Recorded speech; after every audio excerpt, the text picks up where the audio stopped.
இந்த மீட்பு வந்து எங்கள் கிராமத்தில், இது எங்கள் ஊருக்கு திரும்புகிற வழியில் ரோடு முனையிலேயே பண்டிகாவனூரில் ஒரு லாரி ஷெட் இருக்குது. அங்கேருந்து ஒரு 8-8:30 மணி இருக்கும். தம்பி செல்வம் வந்து அழைக்கிறாரு. இதில் வந்து இங்கே ஒரு கட்டுவிரியன் பாம்பு இருக்குது சார் ஷெட்டு உள்ள அப்படின்னு சொல்லி கூப்பிட்றாரு ஒரு தம்பி ஒருத்தர். இப்போ அந்த மீட்புக்காக தான் நம்ம போயிட்டுருக்குறோம்.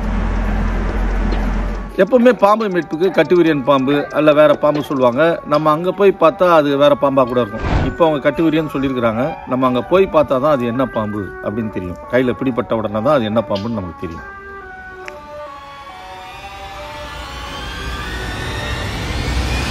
அவங்க உள்ளே இருக்கிறது கட்டுவிரியன் பாம்பு தான் ரொம்ப தீர்க்கமாக சொல்கிறாங்க. அப்புறம் நம்ம அதை கவனமாக உள்ளே பார்த்த உடனே தெரிஞ்சு போச்சு அது செக்கட் கீழ்பக் தண்ணி பாம்பு, நன்னீர் பாம்பு அப்படின்னு சொல்லி சொல்லுவாங்க. தண்ணி பாம்பு தான், இதனால ஆபத்து கிடையாது, இதுக்கு விஷயம் கிடையாது. தண்ணி பாம்பு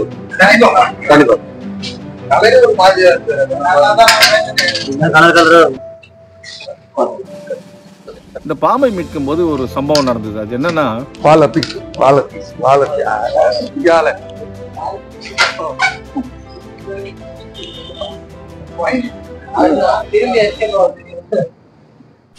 வழக்கமாக இந்த பல்லிலாம் இருக்கு இல்லையா, பல்லி இந்த உயிரினங்கள்லாம் என்ன பண்ணோம்னா வால் ரொம்ப நுட்பமாக இருக்கும். அது எதிரிகள்கிட்ட சிக்குனா அந்த வாழை அறுத்து விட்டுட்டு தப்பிக்க முயற்சி பண்ணும். அதுக்கு இயல்பாகவே அதன் உடல்வாகு வந்து அப்படி அமைந்தது.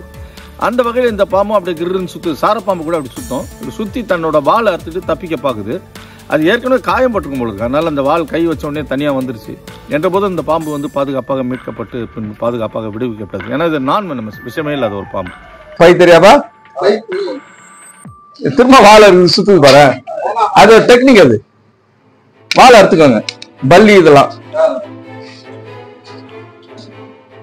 இதெல்லாம் வாழை அறுத்துக்கோங்க. இல்ல கண்ணாடி விரியன்லாம் கொஞ்சம் முன்ன பின்ன இருக்காது.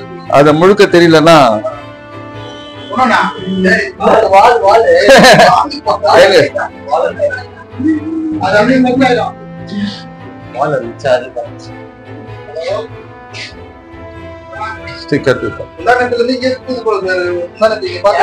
அப்படியா?